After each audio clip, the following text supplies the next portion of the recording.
Gary, good evening. Good evening, Ian. Welcome back. It's been a while. Yeah, it's been about a few weeks off, yes. Yes. I was on holiday and we had a week off last week, so yeah, it's good to be back. It seems funny when you've not been away. I have a routine of editing and everything else, but yeah, I thought it'd be nice to have a bit of a break, so we've done that. So I was over in Italy. It was very nice, very hot, but very, very nice. I enjoyed my holiday.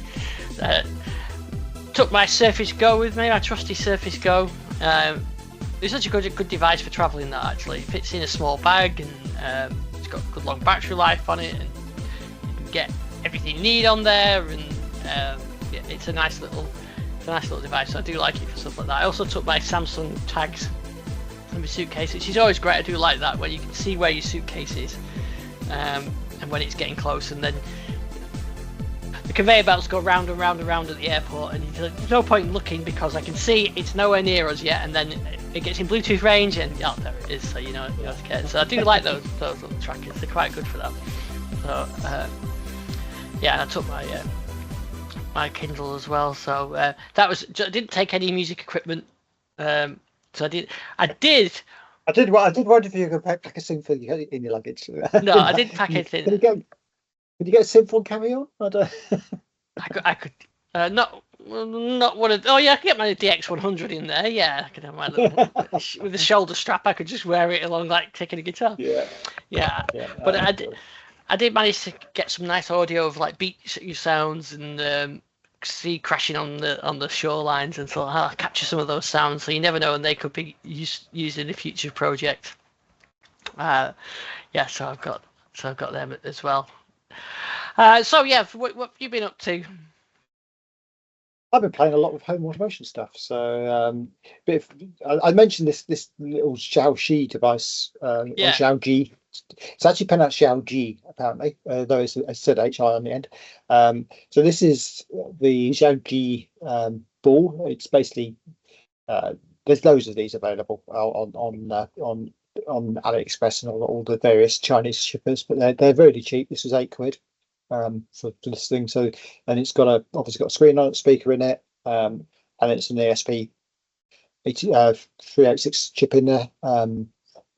Really, really powerful. Works well.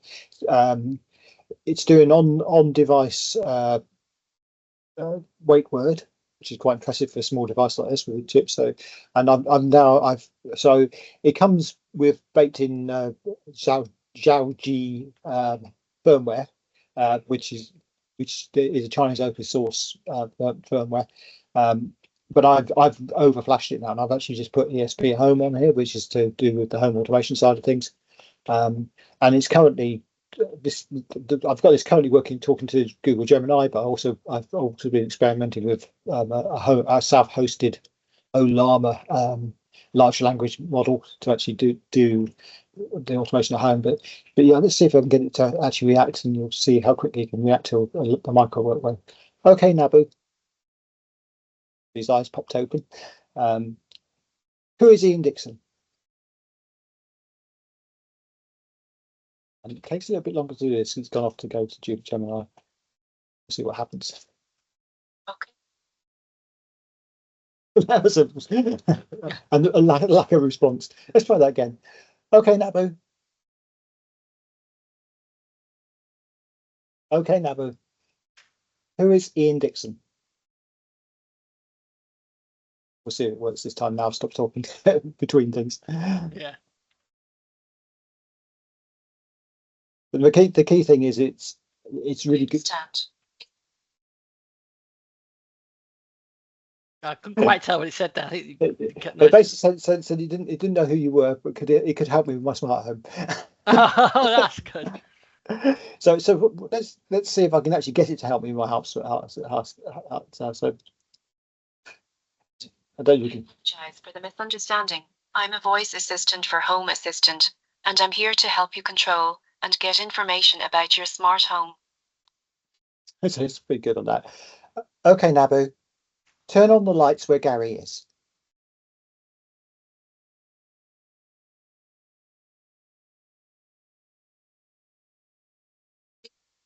Gary's bedroom, or the lights in the studio where Gary is currently located? In the studio.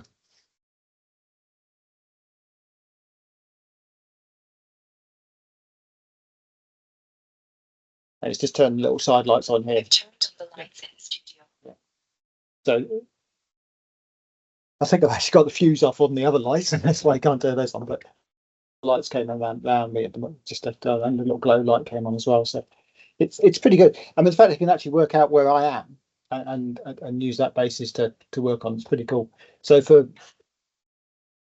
£8 plus a bit of software wrangling, it's pretty good. I know, and the voice processing is actually happening off. Thank you. And the voice processing is actually working on my little home assistance box, which is a Raspberry Pi equivalent home assistant blue box. But someone's going to say that's running on Odroid software hardware, not Raspberry Pi. But it's sort of similar sort of power. And so it's not that's why it's a little bit sluggish doing some of that voice recognition, voice playback. The actual Google Assistant side of things, the Gemini stuff is really quick. If you do it text based, it comes back with responses almost instantly, and you can do really complex things like saying, let's see if I can do the last one. Okay, Google, okay, Google, okay, Nabu, open the blinds where I am.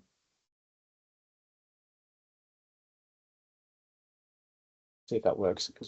There we go. Can you hear all my blinds opening and the lights coming on? Oh, right, yeah. So all the blinds are suddenly open. So it's you can do way more. You know how it's really just tricky with Alexa to get to control smart home devices. You can do way more complex stuff with this. The other thing which I have got on here is that I've got the large language model I'm using and the way I've connected that. I'm also connecting that to my cameras. And hopefully, by next time we talk, I should be able to say something like, "Okay, Nabu, is there anything unusual going on in the garden?" And it should be able to check the garden to see if there's any. So if I hear a noise at night, I should be able to ask it what's. Okay. I've already got it doing analysis of what's on in the on the cameras, and it can work to do that. So I could say something like, "Okay, Nabu, is the garden gate open?" And it will go off and try and work it out from the images that you can see on the cameras, which does take a while, I have to say, but it's still quite impressive. It can do that sort of stuff, especially on the level of hardware it is. That's going to be quite interesting to see whether Amazon can come back with upgrade Alexa and do that kind of thing. They have got Alexa Plus coming, which is supposed to do similar things. And that's part of the reason they've gone for that, because the natural language interpretation is something which is really restricted basically at the moment with the old style. I mean, for its time, Alexa was amazing, but now it's starting to. And I've just set up everybody's devices everywhere, but for now it seems to be a bit behind the time when you can do ChatGPT in your car and everything, and actually have really good conversations with things and actually have these complex natural language English as we speak it type conversations, and I'd certainly do it. And I've obviously got the wake word on at the moment, but there are ways of actually interacting with this without the wake word on, so it starts to learn your way of speaking to know when it's been interacted with and stuff like that. So yeah, there's lots of stuff coming along on it, which is quite fun. I'm going to switch to wake word at the moment. So these micro wake words, so it's using a thing called micro wake word, which actually runs on these really low powered chips. It's amazing it can actually do that interpretation as well as it does, and it's very responsive.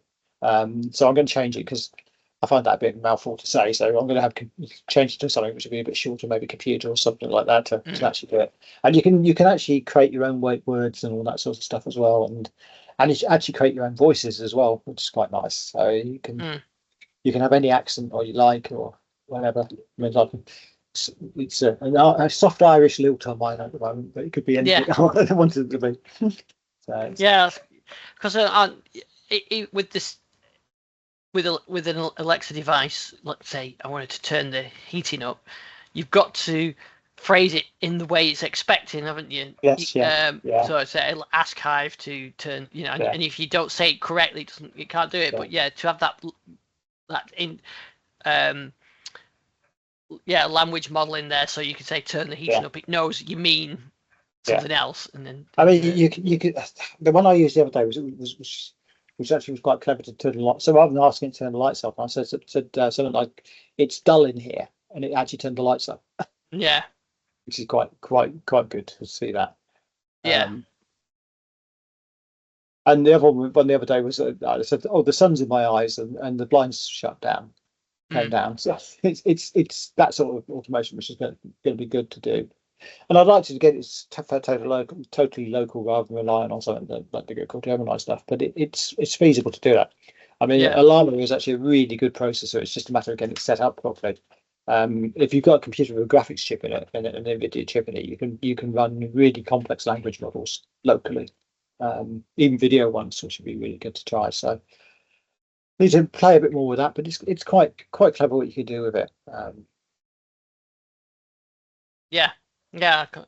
It'll be interesting to see how Amazon and the others. And I've not tried the Google's smart home devices for quite some time. I don't know what that's like. Is that still like the Amazon way, or is it shifting to these models now using Gemini?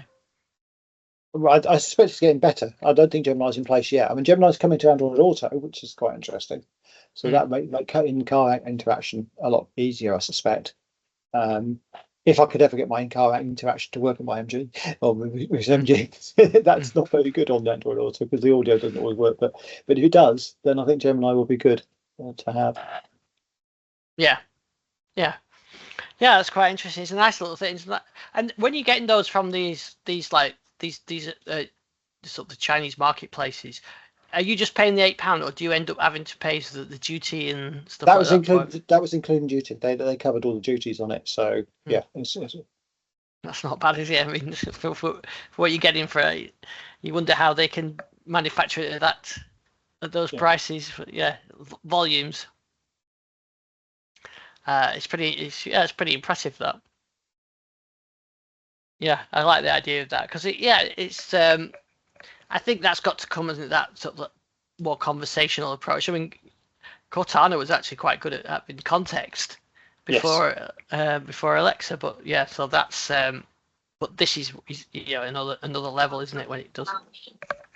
You can hear it talking. Stop talking about me. Here we go. Oh, yeah. What did you say? Stop talking about me. Yeah. Time to stop talking about me. I did set a timer on it just to say that. It's just like a small child. That's really interesting. That. So and it's powerful stuff, and I mean, this is where I think large language models are really good, and I hate the fact we call it AI because that's definitely not artificial intelligence. It seems intelligent, but all it is interpreting speech really well. It's not actually it's not creative. It can't think for itself. It's basically whatever knowledge is out there it uses to work it out, and it's just interpreting the language and then apply it to stuff you've got. But that in itself is very clever.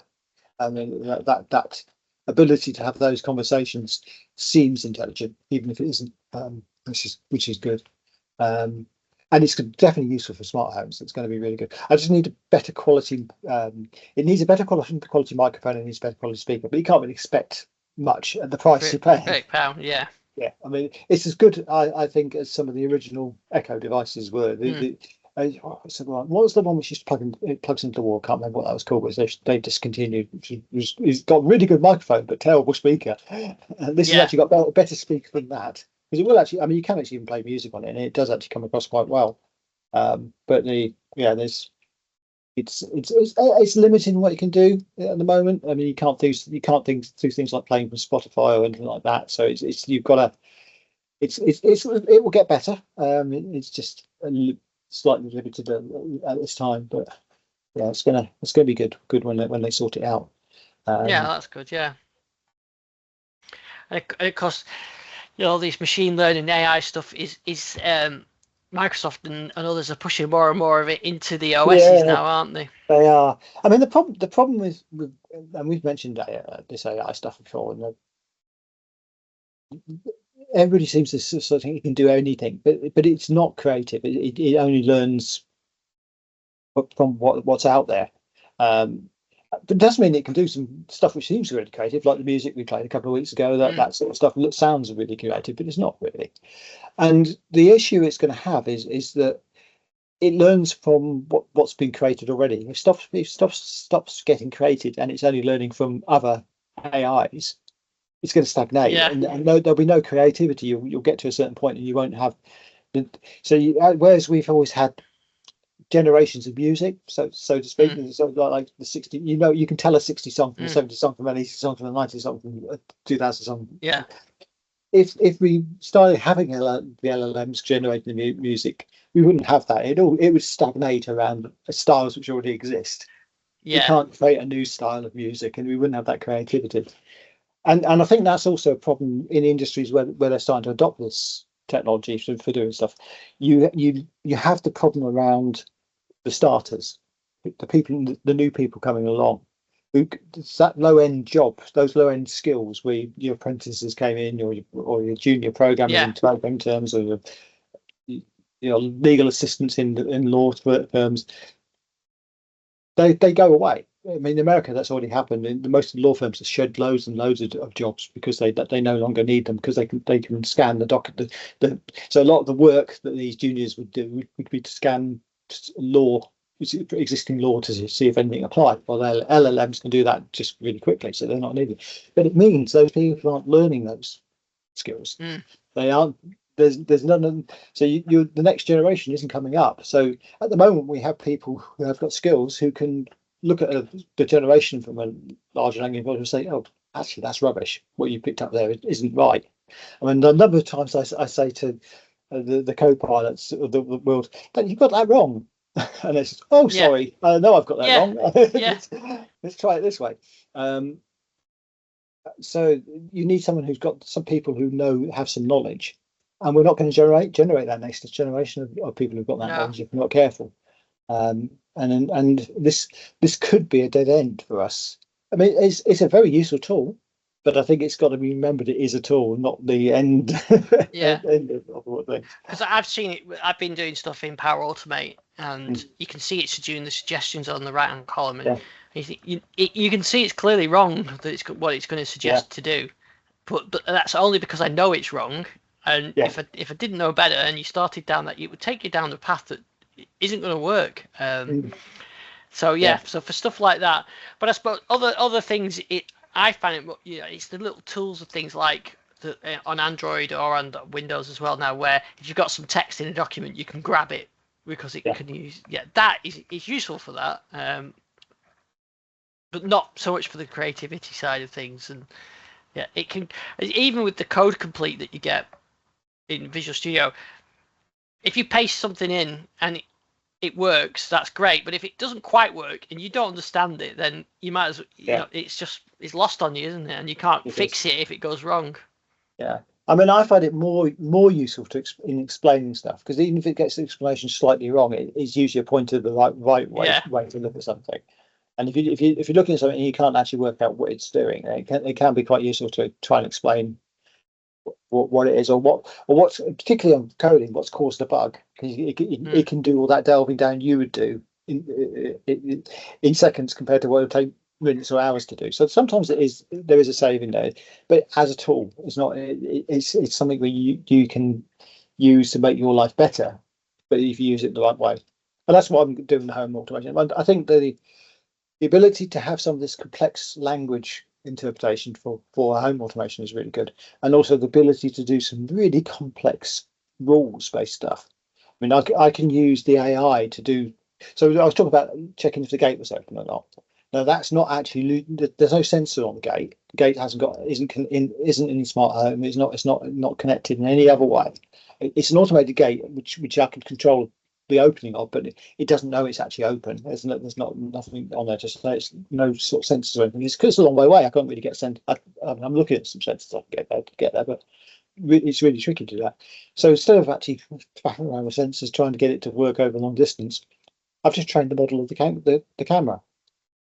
So there's a machine learning model which knows now what an open gate looks like, even though there's a car in front of it or whatever. So it knows when it's open, it knows when it's closed, and it can then use that model to actually set a sensor. So it creates a sort of like a dummy switch to say that the gate's open and shut. And that can happen in the background. It's just monitoring the camera all the time. So when the gate opens, when there's a change of state, it just triggers that contact sensor, and then you can use that contact sensor for everything else for your automation. So it's quite interesting how you can do that, and then you can start getting complex prompts to get replies.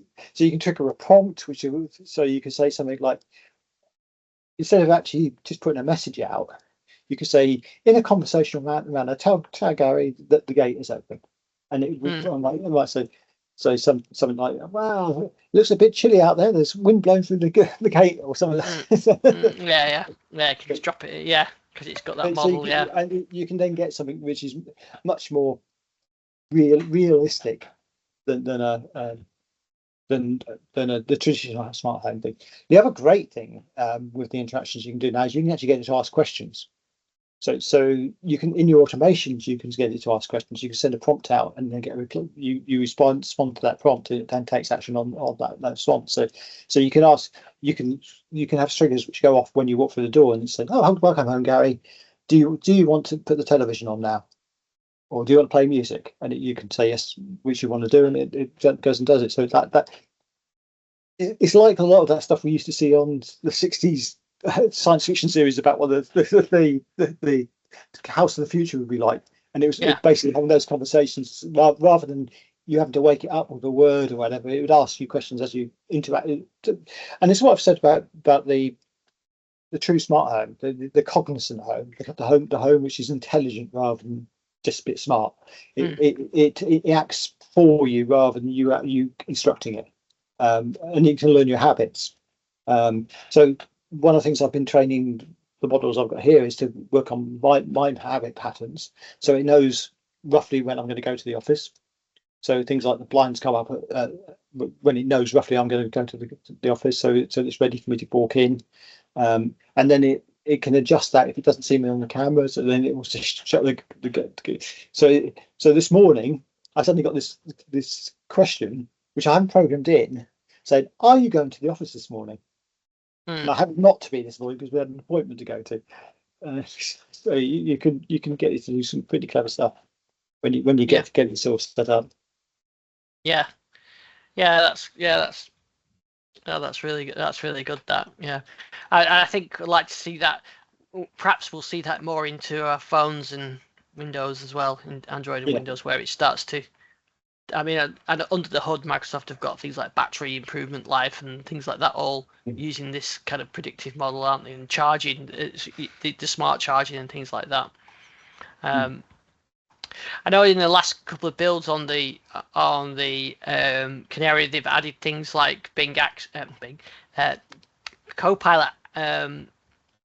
Vision, where it can read the screen and you can interact with the screen and you can get it to explain what it's looking at on the screen and that kind of thing. So a bit like you can on an Android phone with the sort of the button at the bottom. But so it's good to see these things working when they're useful. Then that's a good use of it. And things like when I do I think I mentioned on the show a couple of weeks ago, the show notes with the timings. I've gone from not doing it because it was too much work to do to doing them all the time now, because I just get the transcript and let the AI calculate that, and it's not it's nothing particularly creative. It's just a mundane task that I don't want to do, and it does it for me. So I think so stuff like that, I think it's really, really useful. All right, what else have we been? I've been playing with the new builds. Microsoft, that Vision thing in Copilot hasn't rolled out yet, but I was I've been playing around with some of the builds on here. I don't know if you've seen the new little, I don't know, this, you can see this, the new little icons on the start bar. They're tiny, and it's got an automatic option in there now, so that when they get, instead of them just stacking up like they do currently, they now shrink down to little mini ones so that you can fit more on the screen. So this is in this the mini mode at the moment. You can see them small, and if I close a few off, you can see they'll go back to normal size. You can toggle this on and off as well, so it's not like yeah. So now they've gone back to the normal size. So it's quite a good little yeah, I like quite that. a good little tool. Yeah. So it's one of those things that I saw in the Canary that yeah, I haven't seen for much changes in the Canary. We've not really talked Windows 11 builds for some time, and I think 25 H2 must be done now, and it must be looking at the next update on there. I tell you, the one thing I am keen to try as well is the machine recovery. There's a new machine recovery tool built into Windows 11, so you can go through it, and I think it does a better job supposedly than the old ways of recovering Windows when it was broken. So I think it still leaves the internet connected, so it uses Windows RE but with an internet access, so that you can it can connect to the internet and fix it rather than sort of leaving it on unconnected so that you've got to try and work it out yourself. But Microsoft has tried a lot of these recovery type options and over the years in different ways, in system restore points and things like that. So I've not tried it yet. I'm going to try it on this machine here, but yeah, interesting to see how they get on with that. Over on the dev channels, there's not been a huge amount of changes, so I think the next update is ready to go. But they're all minor changes these days. We're not seeing anything. We haven't talked about any future thoughts on what Microsoft going to do with Windows. Are we going to see Windows 11 with another incremental update this year and another next year, or is it time for a marketing push and a new Windows 12? We've not speculated. I've heard absolutely nothing about it, and to me it doesn't seem that likely, but you never know. Yeah, I've not heard anything. There's nothing sort of bubbling under, which would suggest there's a new change coming. I mean, Windows seems to be not as important to Microsoft now. If that's I mean, the Endure stuff and the AI stuff, it seems to be more what their focus is on. So it's difficult to see where they're going to go. I mean, there was talk at one stage of rebranding Windows as Windows and forgetting and taking the version number off of it, which would make some sense. Yeah, but I suppose with Windows 11, Windows 10 going out of support, is it October this year, isn't it? Unless you pay, then perhaps they don't want to introduce another version of Windows and confuse people even more. So maybe that makes sense to leave it strictly for now for Windows 11. And I've seen that even like new Office features won't be available on Windows 10 at some point going forward. You'll just get the maintenance releases on it, and you need Windows 11 for those changes. So which makes sense. But they've pushed all the businesses into rolling out Windows 11, or pay for the extended support. I'm hoping to do going to set some interviews up on some of the Microsoft people on some of the new changes on the Windows, sort of the media stack that's coming that we've talked about on the show in the past, the new MIDI and the new audio drivers, because I think they're due in mainstream pretty soon. This device that I've got here is running on the Canary, and that's got all the MIDI 2.0 stuff, but it's very much developer focused at the moment. Not ready for testing yet, but it does work. I've been playing with it, and you can use a command prompt and or PowerShell, and you can see all that. Do the MIDI communication on there. That's excuse me. That's been pretty good. So yeah, hopefully that'll be coming soon. Other things I've been working on. I've been to a few more videos on our YouTube channel. I've been a couple more RD78 videos. So this is where I've been recreating classic drum sounds, the drum patterns that we've done over on CR78. I've done the Japan Despair, and that's quite a good one. And I did even dollar. I did a dollar recreation. So not exactly the coolest band, but yeah, they were using the CR78, so I recreated that. On the channel as well, I've also done quite a few patch tutorials. So I've done how to create D50 style hybrid sounds on the Modwave, analog pads on the Modwave, and classic sync leads on the Modwave, and I just posted one today how to do ring modulation on the Korg Multi. Yeah, so I was just going to say the other video I've posted today was about ring modulation, which is a great way of creating sort of harmonic bell type tones in that analog synthesizer way, used of course for Doctor Who, for Daleks and Cybermen type effects, but yeah, using modulation in CS80 and Vangelis and all that. So I've done a video on that as well. So I've posted that today. So yeah, quite a lot of the patch tutorials are up on thisLifestyle.com and on the YouTube channel as well. So please check those out. I have people are now challenging me with these drum patterns as well. So if they're finding CR78 tracks, I said do this one. So I've been having a go at those. So that's where the dollar one came from. Like I said, did Japan as well. So quite enjoyed doing those. And I've just about finished a new album. Well, I finished at the weekend, sort of the last mastering parts of it. So in the next couple of weeks, I'm going to start getting that ready to release. So hopefully, might have a single ready by next week. I've been working on a little video to go with it as well. And so, yeah, we've got 11 tracks on this, all 80s sort of synthish, bit 70s, 80s synthish, Jan Hammer vibes, Vangelis,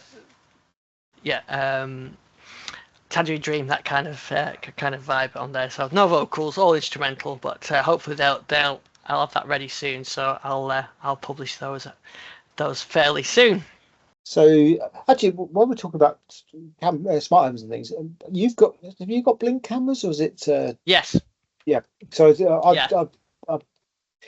because of we're with the builders we've got in at the moment. Obviously, we've got a lot of openings which people get into, and I had a couple which, because of the new building, are no longer visible by cameras, and I just wanted to put a battery powered camera up, and I've been using one of the new Blink Outdoor 4 cameras, which is really good for this sort of thing, just tapping information. Yeah. But what I've actually been really impressed with, have you seen the extended battery pack for the Blink cameras? No, I haven't. No, I haven't changed my batteries in about 2 years on my Blink. Yeah. Well, the thing about these, I mean, obviously because I've got quite a bit of traffic in that area, that's what does the battery. Yeah, it's going to do the battery. So with the standard batteries, it was lasting probably a week and a half on the traffic going back, which is actually still pretty damn good for a battery camera, to be honest.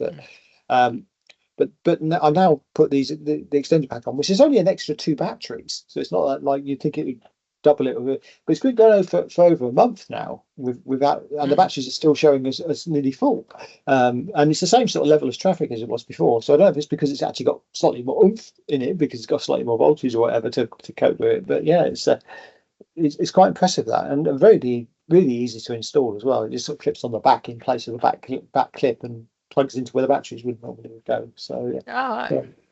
So it's quite impressive. I was thinking of getting another one actually. I've got that Blink XT for years now, and it only operates. It's in the back garden, but I've set it on a schedule, so most of the time anybody moves around, it's switched off. So it's only sort of during the night hours and stuff like that that it's switched on. So it very rarely gets triggered. So which is why the battery lasts so long. Whereas the front door camera with an Arlo, that gets triggered a lot because it's the front door. But that's on a nice rechargeable pack, so I don't have any issues with that. But I was thinking about whether to get a Blink, but then I was thinking with the batteries is a bit of an issue. So that might be a good solution. Yeah, I think it definitely works. It's noticeably good with that battery. I'm just checking the stats now to see where it is. Yes, it's still saying full basically, so it's not dropped. It's not dropped at all. So yeah, it's and that's recording 20 or 30 instances a day. So it's which is quite a lot for the camera to deal with. So. I do mean I keep meaning to have a look at one of those, but yeah, I think with the Arlo is working great, but I think their model now is to charge monthly charges and things like that. So if I bought Yeah. anything new, I think you end up on one of their monthly, and I don't want to pay another monthly Of course, subscription. Blink does have a month-to-month subscription, but if you get the right hub, you can put have an SD card, can't you, and record your own stuff. So Yeah. Well, the one I've got doesn't require a subscription. It's yeah, you still get the alerts, but you only get whatever the length of time to view them. But yeah, Yeah. yeah, it's really I was quite impressed with it really. For a tiny little thing with a couple of batteries, it does work quite well.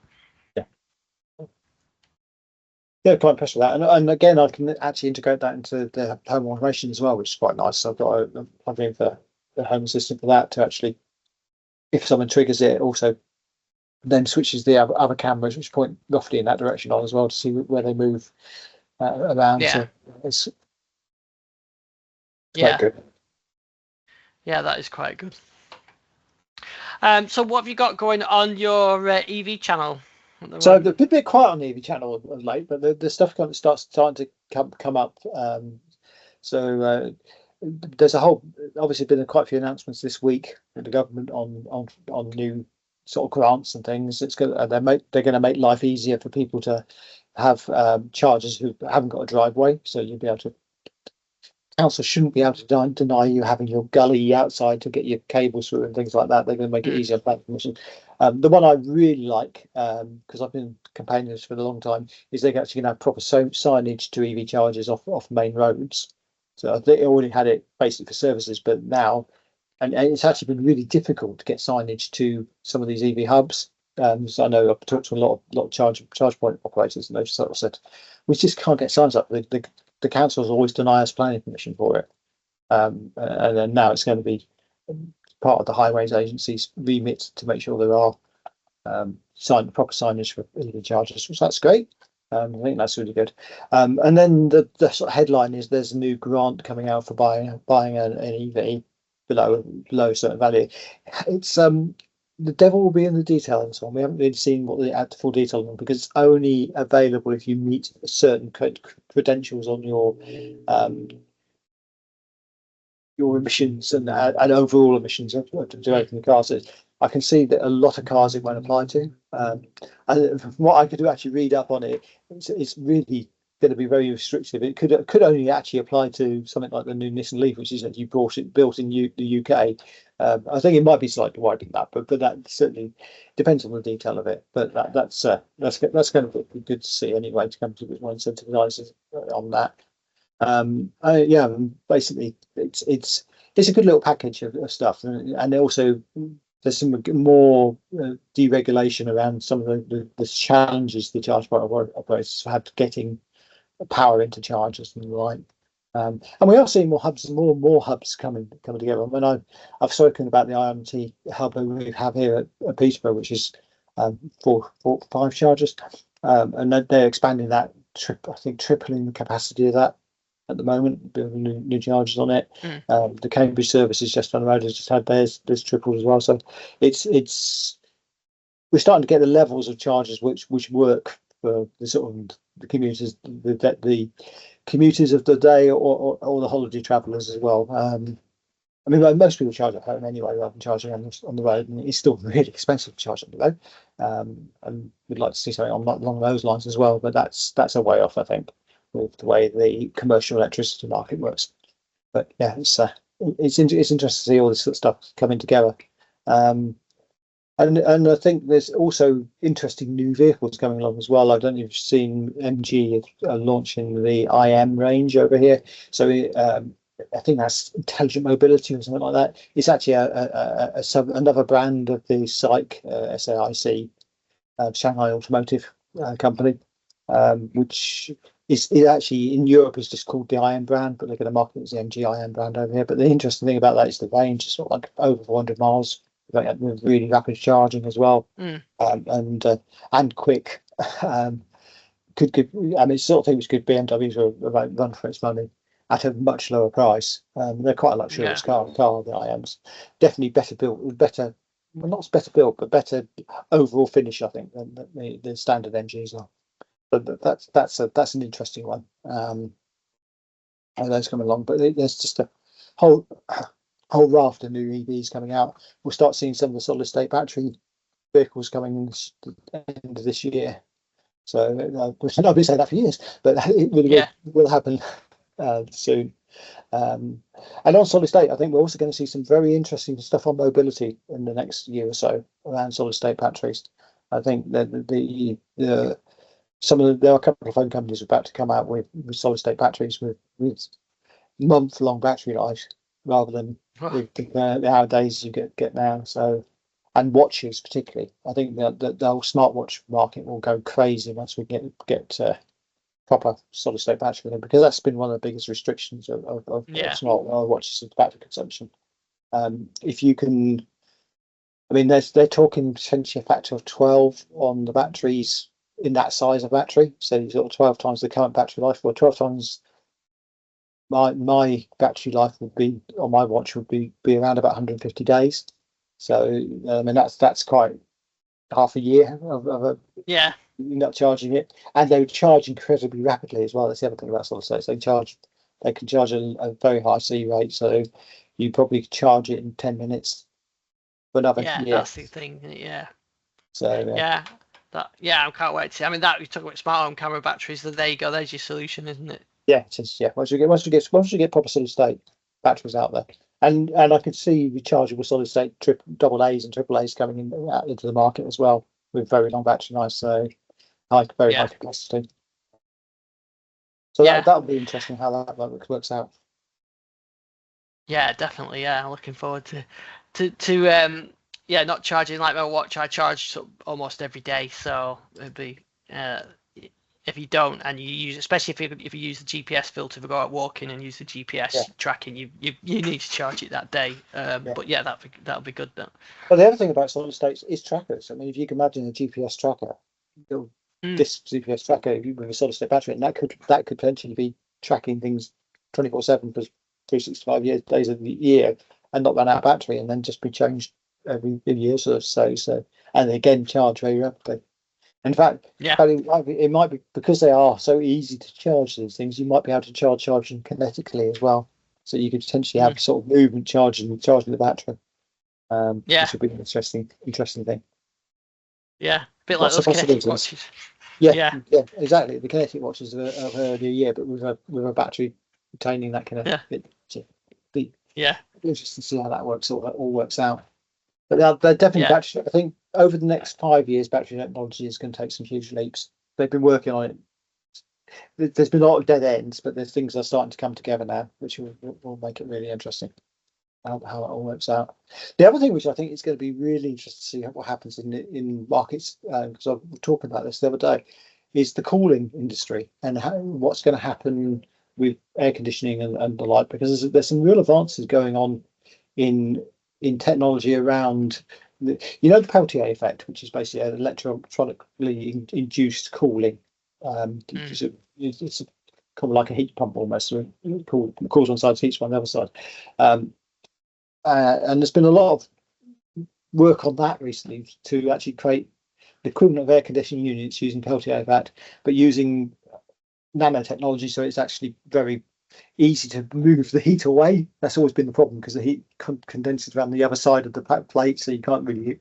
If it's in the room, it's just going to put heat in the same place. So ways of actually taking the plate, the heat, the sort of heat sink off of it to actually get rid of the heat on the other side. So that's quite an interesting concept. The other one I've seen is a Peltier based technology which cools your room and heats your water. So the waste heat.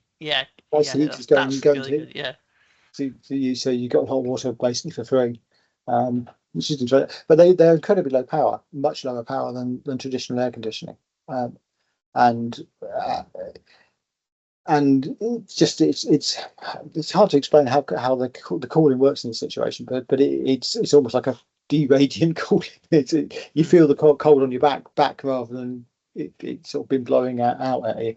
So yeah, it's going to be interesting to see some of this stuff coming along, and we've already seen fridges and freezers starting to use fridges using the Peltier effect. Not freezers, but it's possible to even have freezers using the sort of these new technologies they're starting to put together.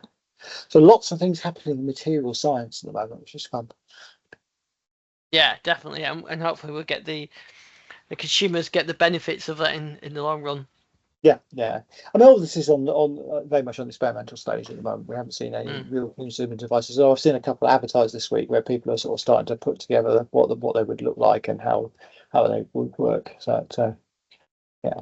But the whole interesting thing about all this is you get decent Peltier effect, and you can, if you can then heat sink it away, it actually makes for really good computer cooling. So you can potentially do away with fans completely. Most as long as you've got sort of a massive heatsink on the actual, you can imagine a laptop where the back of the laptop is actually a heatsink being fed by an Peltier effect cooler and you could actually cool the CPU down even faster than you normally can because it's using the Peltier effect to cool it. But it obviously up to now that has always been offset by the fact that heat has just literally goes the other side of the plate and it's not supposed to be away. So yeah, interesting. Yeah, that's really good though. Right, well, give us the link for your channel. So it's on YouTube. It's the EV Driver channel. Hopefully, there will be some more content coming up. I haven't put much up recently, but I am planning to. I've got a few bits lined up for that. So some interesting reviews of some car tech to go in there. So that's good. And we're back next week. We have got a guest lined up for next week, a tech guest, so that should be interesting. You can email me, ian@thislifestyle.com, if you want to come on the show, talk tech, music tech, smart home, whatever you want. Let me know, and we'll sort it out. So until next week, we'll see you then. Take care.